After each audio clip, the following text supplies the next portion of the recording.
Hello दोस्तों, एक बार फिर से आप लोगों को स्वागत है स्टडी मित्र में। तो आज से हम लोग एक नई सीरीज शुरू करने वाले हैं। तो वो सीरीज क्या है? हम लोग पढ़ेंगे साइंस। कहाँ से? एनसीईआरटी की किताब से पढ़ेंगे और क्लास 6 से लेकर के 10 तक पढ़ेंगे। 6 से 8 तक का एक बेसिक साइंस है। 9-10 में फिजिक्स और केमिस्ट्री थोड़ा सा एडवांस लेवल का हो जाता है। तो धीरे धीरे बिल्डअप करके अगर हम पढ़ेंगे तो उसको भी अच्छे से समझेंगे। और यह सीरीज किसके लिए ज़रूरी है?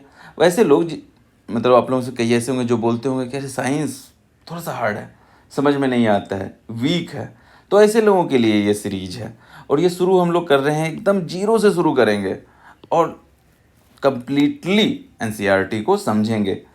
और ये जो शुरू कर रहे हैं ना, हम लोग क्लास 6 से शुरू कर रहे हैं। अब कहिएगा क्लास 6 तो एकदम सिंपल सिंपल चैप्टर है, उसको पढ़ने की क्या ज़रूरत है? लेकिन जब आप लाइन बाय लाइन एनसीईआरटी की बुक पढ़िएगा ना एक बार फिर से, तो देखिएगा कि इसमें कई चीज़ें हैं जो कि नहीं है। कहिएगा अरे ये चीज़ ये भी इस क्लास में है, इस चैप्टर में है।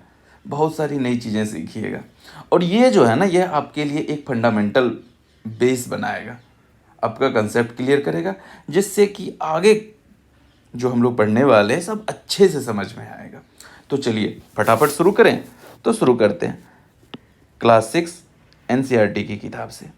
और हमारा पहला चैप्टर क्या है? पहला चैप्टर है भोजन कहाँ से आता है। तो इस चैप्टर में हम लोग देखने वाले हैं क्या क्या, कि हम लोग जो भोजन करते हैं ना डेली, यह भोजन आता कहाँ से है, इसमें क्या क्या इंग्रेडिएंट्स होते हैं, इनके क्या क्या संघटक हैं। तो चलिए शुरू करते हैं। आज आपने अपने घर में क्या खाया था? पता लगाइए कि आपके दोस्त ने क्या क्या खाया। सब अलग अलग चीज़ें खाए होंगे। तो हम लोग अलग अलग समय में भिन्न भिन्न प्रकार का आहार लेते हैं। विभिन्न खाद्य पदार्थ जो हैं ये आहार हैं क्या? तो विद्यालय में बच्चों से काम करवाने के लिए किया जा रहा है क्या? कहता है कि खाद्य पदार्थों की जानकारी प्राप्त कीजिए जो वे पूरे दिन में खाते हैं। अगर वे अलग अलग राज्य से रहने वाले हों तो उनसे भी जानकारी प्राप्त कीजिए। इससे क्या पता चलेगा बच्चों को या हमें भी, कि अलग अलग प्रकार के खाद्य प्रकार खाया जाता है और कौन से हैं वो सब। जैसे नाम लिखिए कि वो क्या खाते हैं। जैसे अगर वो नॉर्थ इंडिया से है तो रोटी सब्जी खाता होगा, रोटी दाल खाता होगा, चावल दाल खाता होगा। साउथ इंडिया से है तो चावल निश्चित रूप से खाता होगा, चावल के साथ मांस या मछली ये सारा होगा। बंगाल से है तो चावल और मछली होगा। तो जैसे यहाँ देखिए, ये इडली और सांभर है, साथ में चटनी है, यहाँ मछली है, यहाँ पे दाल है। तो अलग अलग तरीके के हम लोग खाद्य पदार्थ खाते हैं। अपने भोजन में हम अनेक प्रकार की चीज़ें खाते हैं और खाने की ये सभी चीज़ें किस चीज़ से बनी है? तो पके चावल के बारे में सोचिए, वो किससे बनता है? तो कच्चा चावल लेते हैं, उसे पानी में उबालते हैं। तो इसको बनाने में किन दो संघटकों का प्रयोग हुआ? क्या? एक कच्चा चावल और दूसरा किस चीज़ का? पानी का। तो जिस चीज़ से हमारा खाद्य पदार्थ बनता है ना, उसी चीज़ को हम लोग क्या बोलते हैं? संघटक बोलते हैं। दूसरी ओर कुछ भोजन तैयार करने में हमें कई संघटकों की आवश्यकता होती है। जैसे इसमें हमने क्या देखा था, सिर्फ 2 ही था। और कई है जिसमें कई चीज़ें होती है। जैसे सब्जी जब हम लोग बनाते हैं तो क्या करते हैं, उसमें अलग अलग कच्ची सब्जी को डालते हैं, नमक डालते हैं, मसाला, तेल, ये अलग अलग चीज़ें डालते हैं। तो इस तरह से यह जो है ना, कई संघटकों से मिलके बना हुआ है। अब देखिए यहाँ पे इस सारणी में क्या है, सूचीबद्ध कुछ खाद्य पदार्थों को छांटने के लिए बच्चों को बोला गया है और बताने के लिए बोला गया है कि वो किस चीज़ से बना है। जैसे यहाँ पे देखिए रोटी और चपाती है, यह किससे बनता है? आटा और पानी से। दाल किससे बनता है? कच्ची दाल, जल, नमक, तेल और मसाले से है। हमने क्या देखा कि हमारे जो व्यंजन है ना, वह कुछ संघटक से बना होता है और कुछ में समान रूप से प्रयुक्त किया जाता है। अब ये बताइए कि ये संघटक जो हैं, मतलब जो हमारे खाद्य पदार्थ जिनसे बने, वो आते कहाँ से हैं?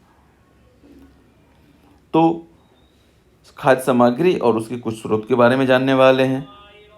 तो कुछ कच्ची सामग्री जैसे कि फल सब्जी का स्रोत का अनुमान लगाना हमारे लिए बहुत आसान होता है। और कहाँ से आते हैं? निश्चित रूप से पौधों से आते हैं। गेहूं और चावल का स्रोत क्या है? तो देखिए गेहूं कहाँ से आता है? गेहूं के पौधे से, कहाँ से? खेत से आता है, ये भी पौधों से। और धान से चावल प्राप्त होता है, ये भी पौधों से आता है। तो इन चीज़ों को हम लोग मतलब कुछ पौधे हमने देखे हैं खेतों में जिनसे हमें क्या प्राप्त होता है, अनाज प्राप्त होता है। अब देखिए कुछ खाद्य पदार्थ है जो कि खेतों से नहीं आता है, जो अनाज नहीं है, जैसे दूध, अंडा, मुर्गी, मछली, मांस, ये कहाँ से प्राप्त होता है, ये प्राप्त होता है जंतुओं से। तो हम क्या देखते हैं, हमारे खाद्य पदार्थ के जो स्रोत है ना, वो दो स्रोत हैं। एक स्रोत क्या है, पादप से, और दूसरा स्रोत क्या है, जंतु। तो इन्हीं दोनों से हमारे सारे खाद्य पदार्थ आते हैं। अब यहाँ पर एक लिस्ट दिया गया है कि कौन सा खाद्य पदार्थ कहाँ से आता है। जैसे इडली, इसको बनाने के लिए क्या चाहिए, चावल, उड़द की दाल, नमक और जल की जरूरत होती है। चावल कहाँ से आता है, पौधा से आता है। उड़द की दाल कहाँ से आता है, ये भी पौधा से आता है। नमक हम लोग कहाँ से प्राप्त करते हैं, समुद्र से प्राप्त करते हैं। और जल कहाँ से प्राप्त करते हैं, भूमिगत जल से या फिर नदियों से। चिकन करी, चिकन कहाँ से आता है, जंतु से। मसाला हम लोग पौधों से प्राप्त कर लेते हैं। तेल, घी पौधे और जंतुओं से, फिर जल प्राप्त करते हैं। तो हम लोग देख रहे हैं एक अलग तरीके, जैसे यहाँ चित्र में देखिए, ये क्या है, ये खेत है किसी, इस खेत से क्या प्राप्त होता है, अनाज प्राप्त होता है। यहाँ देखिए अनाज मिला, और अनाज को हम लोग बोरे में भर करके मार्केट लाते हैं, फिर वहाँ से हमारे घर तक पहुँचता है। अंडा किससे प्राप्त हो रहा है, मुर्गी से। फल, ये भी कहाँ से प्राप्त होता है, पौधों से। तो हम लोगों ने देखा कि हमारे जो खाद्य पदार्थ है ना, वो कहाँ कहाँ से आते हैं। अब हम आगे देखने वाले हैं कि हमारे जो खाद्य पदार्थ हैं वो पौधे के किस भाग से मिलता है और अलग अलग भाग से प्राप्त होता है। अब यहाँ हमने क्या देखा था कि जंतुओं से हमें दूध, मांस, अंडे और अन्य जांतव पदार्थ प्राप्त होते हैं। गाय, बकरी, भैंस दूध देने वाले कुछ सामान्य पशु हैं। दूध और भिन्न दूध उत्पाद जैसे कि मक्खन, क्रीम, घी, पनीर, दही का उपयोग संसार के प्रत्येक क्षेत्र में किया जाता है। अब बताइए कुछ जंतु का नाम आप बता सकते हैं जो दूध देते हैं, यही हैं, गाय, भैंस, बकरी, ऊंट। पौधों के रूप में, भोजन के रूप में पौधों के भाग और जंतु उत्पाद को कैसे, तो वो देखने वाले हैं हम। पौधे हमारे भोजन का मुख्य स्रोत है। हम पौधों के कौन से भाग का उपयोग खाद्य पदार्थ के रूप में करते हैं, तो हरी पत्ती वाली अनेक सब्जियां खाते हैं, यानी पत्तियां खा रहे हैं। कुछ पौधों के फलों को हम लोग भोजन के रूप में करते हैं, जैसे आम हो गया, कटहल हो गया, ये सारे क्या हैं, ये सारे फल हैं। कभी कभी हम लोग जड़ को भी खाते हैं, गाजर हो गया, ये सारे क्या है, जड़ है। कभी हम लोग तना को भी खाते हैं, तो कभी फूल को भी भोजन के रूप में करते हैं। कभी अपने सीताफल के फूलों को चावल के आटे में डुबो करके उसको पकौड़ी बनाकर खाते हुए देखा है। हम लोग खाते हैं कई फूलों को पकौड़ी बना करके। अब देखिए यहाँ पर चित्र है एक पौधे का, ये हिस्सा हो गया जड़, ये पत्तियाँ, ये कली हैं, और ये क्या है, पुष्प है। और अलग अलग हिस्से का हम लोग अलग अलग पौधों में प्रयोग करते हैं। कुछ पौधों के एक से ज़्यादा भाग खाने योग्य होते हैं, यानी दो से अधिक खाने योग्य होते हैं। जैसे एग्जाम्पल लीजिए सरसों का। सरसों का क्या करते हैं हम लोग, उसके पत्तों से हम लोग साग बना के खा लेते हैं। उसके अलावा उसके बीज से हम लोग क्या करते हैं, तेल निकालते हैं। यानी दो भाग खा रहे हैं कि नहीं, बिल्कुल खा रहे हैं। तो ऐसे और भी कई पौधे हैं दुनिया में। अब यहाँ देखिए एक तालिका दिया गया है, इसमें क्या है, जैसे बैगन का भरता, उसके संघटक क्या हैं, बैगन, मिर्च, मसाले। बैगन क्या है, यह फल है। अब तेल, मूंगफली, सरसों, सोयाबीन, इन चीज़ों से प्राप्त होता है। यह क्या है, यह बीज से प्राप्त होता है। तो हमने क्या देखा कि जो हमारे भोजन का संघटक है ना, वो पौधों के अलग अलग भागों से प्राप्त होता है और कुछ जंतुओं से प्राप्त होता है। अब देखिए बच्चों के लिए एक एक्टिविटी है, क्या है कि आसपास के अनजान पौधों पर यह देखने के लिए परीक्षण ना करें कि वो खाने योग्य हैं। बच्चे क्या करेंगे, चेक करने लगा, अरे भाई ये खाने वाला है, खा के देखो, खा के देखो। तो कुछ पौधे विषैले भी होते हैं, जहर भी होता है कुछ पौधा, तो ऐसा प्रयोग नहीं करना चाहिए। अब यहाँ देखिए, मूंग तथा चने के कुछ सूखे बीज लीजिए। अब इनमें से कुछ बीजों को पानी से भरे एक पात्र में डाल दीजिए, 1 दिन के लिए छोड़ दीजिए, फिर इसको निकाल करके गीले कपड़े में लपेट कर रख दीजिए। क्या होता है, हम देखते हैं कि यह अंकुरित हो जाता है, इस तरह से सफ़ेद सफ़ेद निकल जाता है उससे अंकुरन। तो ये अंकुरित हो गए। तो अंकुरों को सावधानी से धो करके क्या हम इसे खाते हैं, बिल्कुल खाते हैं। कुछ लोग इसको उबाल करके भी खाते हैं और इसमें कुछ मसाला मिला देते हैं, तो एक स्वादिष्ट अल्पाहार तैयार हो जाता है। हमारे भारत के कुछ हिस्सों में बहुत ज़्यादा खाया जाता है अंकुरित, और कुछ हिस्सों में सिर्फ हम लोग घर में ही अंकुरित करके खाते हैं, और कहीं कहीं पे मार्केट में भी आपको अंकुरित अनाज मिल जाता है। यहाँ देखिए ये चना का अंकुरन है। अब देखिए एक और हो हम लोग का खाद्य पदार्थ है क्या, शहद। ये शहद कहाँ से आता है, ये कैसे उत्पादित होता है? तो कहिएगा ये तो मधुमक्खी का छत्ता से मिलता है। तो मधुमक्खियाँ ये शहद कहाँ से लाती है? तो मधुमक्खियाँ क्या करती है, फूलों से मकरंद इकट्ठा करती है, मीठा रस इकट्ठा करती है, और इसे अपने छत्ते में भंडारित करती है, जमा करके रख लेती है। अब देखिए फूल और उसका मकरंद साल में हमेशा तो मिलेगा नहीं, कुछ ही समय तक मिलता है, और इसका भंडारण जब कर लेती है मधुमक्खियाँ तो चाहते हैं कि वो साल भर इसी को खाएंगे, और हम उसी से क्या करते हैं, शहद प्राप्त कर लेते हैं। अब आते हैं, ये तो हमने देखा कि हम लोग क्या खाते हैं, मनुष्य क्या खाते हैं। अब देखेंगे कि जंतु क्या खाते हैं। क्या आपने घर में कोई पालतू पशु रखा है, ये कुत्ता, बिल्ली, गाय, भैंस या बकरी, कुछ भी, तो आपने देखा होगा कि वो क्या खाते हैं। कभी कभी हमने किसी दूसरे जानवर जैसे गिलहरी, कबूतर, छिपकली, छोटे कीट को भी खाते हुए देखा है, बिल्कुल देखा होगा। अब जैसे देखिए ये एक गिलहरी है, यह कुछ छोटा चीज़ खा रही है। तो अब आप सारणी देखिए, एक सारणी है जिसमें दिया गया है कि वो क्या खाते हैं और कुछ आपको बताना है। जैसे भैंस क्या खाते हैं, घास, खल्ली, भूसा, अनाज, पत्तियाँ। बिल्ली क्या खाते हैं, छोटे जंतु को, पक्षी को, दूध को, चूहा को। चूहा क्या खाता है, घर में जो छोटे छोटे अनाज रहता है, अनाज को खाता है। चूहा क्या करता है, अनाज को खाता है, कुछ मिल्क प्रोडक्ट होता है उसे खा लेता है, बिस्किट वगैरह ये सारा खाता है। शेर क्या होता है, ये मांसाहारी होता है, ये क्या खाता है, ये छोटे जानवरों को खाता है, यानी किसी भी जानवर को खा लेता है। बाघ सेम वही चीज़। मकड़ी ये छोटे छोटे कीड़ों को खाती है। छिपकली ये भी कीड़ों खाती है। गाय घास, कल्ली, भूसा, अनाज ये सारी चीज़ें। मनुष्य ये कुछ भी खा लेता है। तितली छोटे छोटे कीड़ों को खाती है। कौवा ये भी इसी तरह से है। तो हमने देखा कि अलग अलग जंतु जो है अलग अलग चीज़ें खाते हैं। अब ध्यान से देखिए, इनमें जो जंतु हैं ना उसको हम लोग 3 भागों में बांट सकते हैं। कुछ वैसे जंतु हैं जो क्या करते हैं, जो सिर्फ पौधे खाते हैं, पादप उत्पाद खाते हैं, तो इनको क्या बोलेंगे, इनको शाकाहारी जंतु कहते हैं। यहाँ कुछ ऐसे भी जंतु हैं जो दूसरे प्राणी को खाते हैं, जैसे शेर, बाघ, तो इनको क्या बोलेंगे, यहाँ इनको बोलते हैं मांसाहारी जंतु।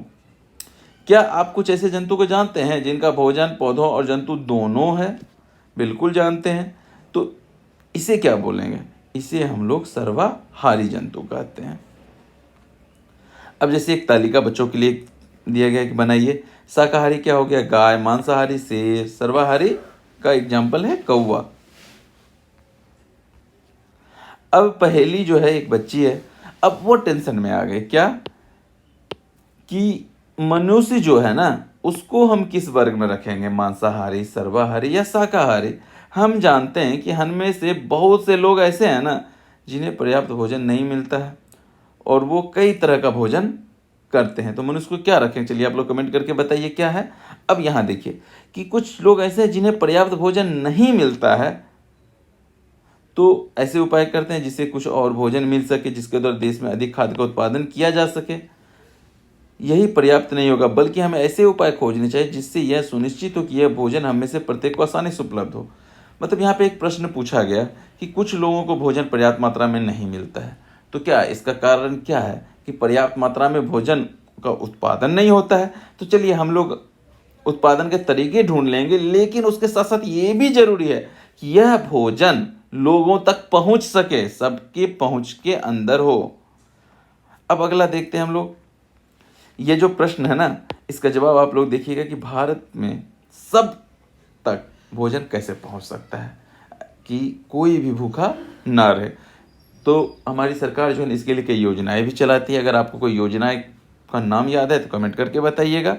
अब अगला प्रश्न हमने देखा था इस चैप्टर में कि भोजन कहाँ से आता है, और इसमें हम लोग कुछ शब्दों को देखा था, जैसे संघटक, यानी भोजन के क्या क्या संघटक हैं, खाद्य क्या होता है, मकरंद, अंकुरित बीज। चलिए ये तो बच्चों के लिए। हमने क्या देखा इस चैप्टर में, हमने देखा कि भारत के विभिन्न विभिन्न प्रदेशों में खाए जाने वाले भोजन में बहुत अधिक विविधता है। उत्तर भारत में कोई कुछ खाता है, दक्षिण भारत में खान पान अलग है, उत्तर पूर्व के राज्यों में अलग है, पश्चिम में अलग है। हमारे भोजन के मुख्य स्रोत क्या है, पौधे और जंतु ही हैं। जो जंतु केवल पादप खाते हैं उसको शाकाहारी कहते हैं, जो जंतु को खाते हैं उन्हें मांसाहारी कहते हैं। कुछ जो है प्राणी जो दोनों को खाते हैं, सर्वाहारी कहते हैं, और मनुष्य भी उसी में आता है। ये क्या कहता है, साग सब्जी भी खाता है, मांस भी खा लेता है। अच्छा चलिए, कुछ प्रश्न है एनसीईआरटी में, इसको भी हम लोग कर ही लेते हैं। क्या सभी जीवों में एक ही किस्म के भोजन की आवश्यकता होती है? बिल्कुल नहीं, एक तरह के भोजन की आवश्यकता नहीं होती है। 5 पौधों के नाम लिखिए, बताइए कौन से भाग खाद्य पदार्थ के रूप में उपयोग होता है। तो अधिकतर का हम लोग क्या करते हैं, किसी का फल, किसी का फूल, किसी का तना, किसी का जड़। ये तो आप लोग आसानी से सोच सकते हैं। मिलन करने वाले क्या है, दूध, दही, पनीर, घी। ये कहाँ से आता है, जंतु उत्पाद है।